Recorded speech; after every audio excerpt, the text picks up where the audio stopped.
dating Pangulong Duterte, may panawagan na sa mga militar. Biglang may kinabahan. Kaya ang nangyari sa balitang yan, sumugod agad ang mga trolls na bayaran. Paulit-ulit na komento, paninira sa mga Duterte, kasi naman pag makarating sa mga militar yan at pakikinggan nila ang panawagan ng dating Pangulo. Ayon po dito sa balita, naglabas ng panawagan si dating Pangulong Rodrigo Duterte para sa mamamayang Pilipino at sa Armed Forces of the Philippines sa pamamagitan ng kanyang anak na si Davao City Representative Paulo Pulong Duterte.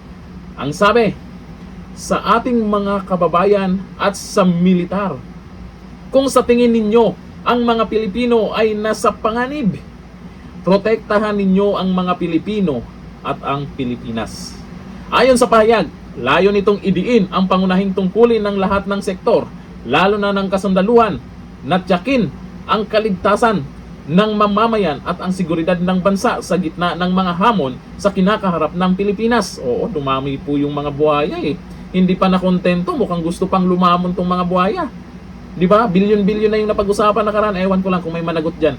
Binigyan din ng mensahe ang kahalagahan ng pagkakaisa, pagiging mapagmatyag at panindigan para sa soberanya at kapakanan ng sambayanan. Akalain mo ha, sa kabila ng nangyari kay dating Pangulong Duterte, ang iniisip pa rin niya ang Pilipino. Ang iniisip pa rin niya na wag naman sanang manahimik laang itong mga militar kung nakikita na nila na dapat na talagang protektahan ang mga Pilipino. Lalo na sa malalang pagnanakaw, malalang korupsyon ngayon. Malamang may mga militar dyan na nakikinig lang, nakikiramdam lang. Kasi alam naman natin, ito yung kinakatakutan nila. Pag si dating Pangulong Duterte na magsalita, kaya nga pilit nilang patahimikin, di ba? Kasi bago siya dinala sa ICC, sunod-sunod po yung mga sinasabi ni dating Pangulong Duterte tungkol kay Dunyor, tungkol sa korupsyon. Sunod-sunod na yon. Para manahimik, ito yung ginawa nila. Bigla ang pinadala sa ICC. Ito po ang komento ng mga netizen sa maiksing pahayag ng dating Pangulong Duterte.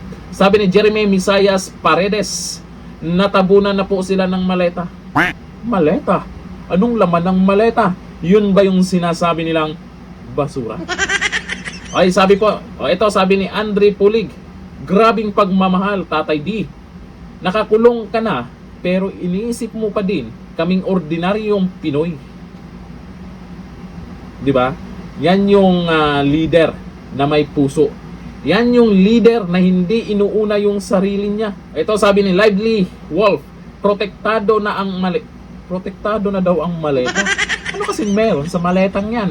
Sabi ni Angelita Ranara, ikaw lang ang nag-iisang naging pangulo ng bansang Pilipinas, ang may malasakit, may pagmamahal sa mga tao at bansang Pilipinas, kaya mahal ka ng Pilipino.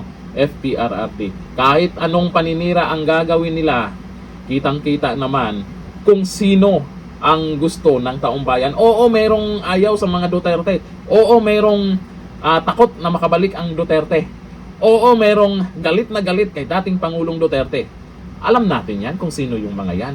Unang-una na dyan, yung mga nalugi ang negosyo. Nagtitinda ng ganun ba? Mga buhaya na hindi makaporma. Kaya sa panahon ni Tatay Digong, tahimik muna sila. Ngayon, ayan, dahil sa gutom, naglalabasan, nagpakabusog, nagpaparty-party ang mga yan. Tuloy nyo lang, malapit na ang karma nyo. Pag napalitan yan sa Malacanang, magsiksikan kayo sa kulungan. Hanggang dito na natin kayo. Bye-bye.